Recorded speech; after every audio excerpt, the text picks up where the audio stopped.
C'est l'occasion de mettre en valeur notre caisse de secours, que cette caisse de secours a été créée officiellement en 1823 par le règlement Sard, puisqu'il faut se rappeler qu'à l'époque nous étions italiens, et que effectivement c'est la première mention officielle. La solidarité a existé bien avant, hein. Les communautés montagnardes ont toujours été solidaires.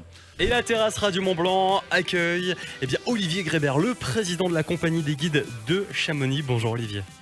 Bonjour à toutes, bonjour à tous, bonjour Alicia. Mais bonjour Olivier, vous êtes le premier invité d'une longue liste aujourd'hui puisque nous sommes, on le rappelle, en direct d'Argentière pour cette fête spéciale, la fête des guides. Qu'est-ce que ça représente pour vous qui êtes le président de la compagnie des guides de Chamonix ? Alors pour moi, comme pour chacun de ses membres, c'est un moment très important de notre association. Puisque c'est l'occasion de mettre en valeur notre caisse de secours, que cette caisse de secours a été créée officiellement en 1823 par le règlement Sard, puisqu'il faut se rappeler qu'à l'époque nous étions italiens, et que effectivement c'est la première mention officielle. La solidarité a existé bien avant, hein. Les communautés montagnardes ont toujours été solidaires. Toutefois, c'est la première fois qu'on mentionne officiellement qu'une partie des revenus des guides seront affectés à une caisse de secours. Alors là, vous êtes dans les préparatifs depuis évidemment plusieurs jours. C'est un moment de stress, mais en même temps aussi un moment de joie. Tout le monde se rassemble. Il y en a qu'on n'a pas l'occasion de voir le reste de l'année.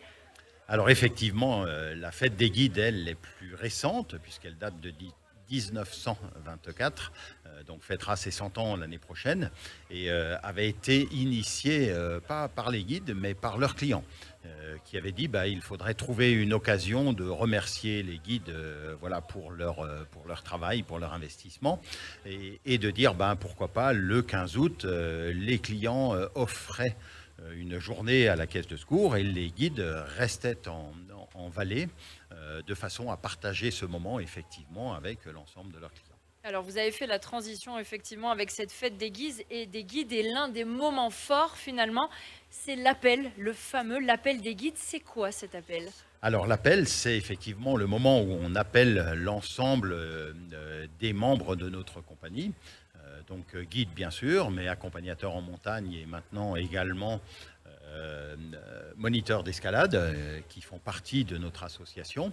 Et c'est le moment de mettre quelquefois un visage sur un nom ou de reconnaître le guide qui vous a emmené en montagne. Alors Olivier Grébert, président de la compagnie des guides de Chamonix, on rappelle bien évidemment qu'au-delà de cette fête, cet événement il a un objectif financier dans un but solidaire. Vous l'avez mentionné en préambule, abonder la fameuse caisse de secours des guides, créée donc officiellement en 1823. Mais c'est ce qu'on disait finalement, la solidarité elle existait déjà avant que ce soit gravé dans le marbre et écrit sur un morceau de papier. La vie avant le tourisme en montagne était une vie difficile, une société agro-pastorale. La montagne, grosso modo, n'amenait que des ennuis. Et que effectivement, à partir du moment où la montagne a plutôt été source de revenus, les guides ont décidé qu'une partie de leurs revenus, effectivement, pourrait revenir à cette caisse de secours. Cette caisse de secours au départ, était effectivement terriblement novatrice. Il faut se rappeler qu'il n'y avait ni sécurité sociale, ni caisse de retraite, ni quoi que ce soit, et que d'avoir cette idée a été extrêmement novateur. Elle permet toujours d'aider les guides. On va dire que les guides accompagnateurs ou moniteurs d'escalade, c'est des professions difficiles, extrêmement sensibles. Dans au le sens où, au péril de la vie, oui, mais une entorse à la cheville va quelquefois amputer la saison de façon extrêmement importante. Il ne sera pas, si on ne peut pas marcher, on ne peut pas travailler. Une entorse du pouce peut paraître bénigne, non, on ne peut plus tenir la corde.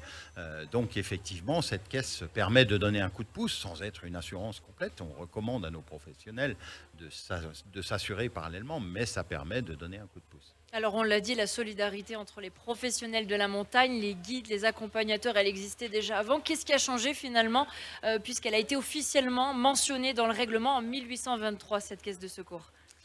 Eh bien, on peut dire que c'est une officialisation de la solidarité, quelque part également une obligation de solidarité, mais qui est toujours d'actualité. On l'a vu lors d'événements récents assez dramatiques. On pense fort à nos camarades de Saint-Gervais. Et effectivement, ce sont des moments où la Caisse de secours, au-delà de la dimension financière, peut également avoir une dimension d'aide, on va dire, psychologique, si on veut, de se retrouver entre nous. C'est ce que j'allais dire, grâce aux dons Pardon. récoltés, cette caisse de secours, mais il n'y a pas de souci, c'est une transition logique, c'est un échange avant tout. Cette caisse de secours, elle apporte un soutien financier, psychologique. Vous avez des exemples concrets, effectivement, de missions réalisées là, récemment ou dernièrement, malheureusement, grâce à ces dons? Bien sûr, je vous parlais de nos amis de Saint-Gervais, de nos amis de Chamex, Yves Lagesse, récemment décédé en montagne. Mais on a entre 5 et 8 guides qui, toutes les saisons, comme on le disait, pour des blessures plus bénignes, ont besoin d'un coup de pouce et qu'effectivement, il est toujours bienvenu. Oui, effectivement, sans penser au pire, ça peut être juste une blessure. Ça peut être une blessure.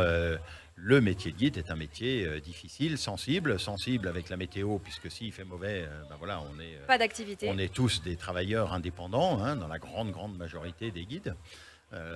Que effectivement, en dehors de la météo, une petite blessure peut vraiment avoir une conséquence financière importante sur la saison. Là, on a abordé cette caisse de secours, effectivement, à destination des guides, membres de la compagnie des guides. Et pas seulement, hein, Et on pas a seulement. élargi voilà, l'ensemble. C'est ce qu'on disait, la solidarité. On pensait là à nos confrères, effectivement, de Saint-Germain. On a une pensée pour Clément Jacquemot et Laurent Rigaud. Il y a une vraie solidarité aussi intervallée. Absolument, absolument. Oui, on s'entend très bien avec nos camarades de Saint-Gervais et on a des actions communes, quelquefois, sur les deux caisses de secours. Brièvement, Olivier Grébert, le temps nous coupe un petit peu, mais un mot de cette cérémonie qui va suivre. C'est quoi le but, c'est quoi le principe là, dans les prochaines minutes? Alors, le principe est un peu de mettre en lumière l'ensemble de ces professionnels, ce qu'on disait tout à l'heure, mettre un visage, voilà, partager ce moment avec nos clients. Un guide n'existe pas sans ses clients, un guide, voilà. Merci Olivier Voilà. Grébert, président voilà. de la compagnie des guides de Chamonix. On va continuer cette émission ensemble. Merci beaucoup, Olivier Grébert. Merci Une à vous. interview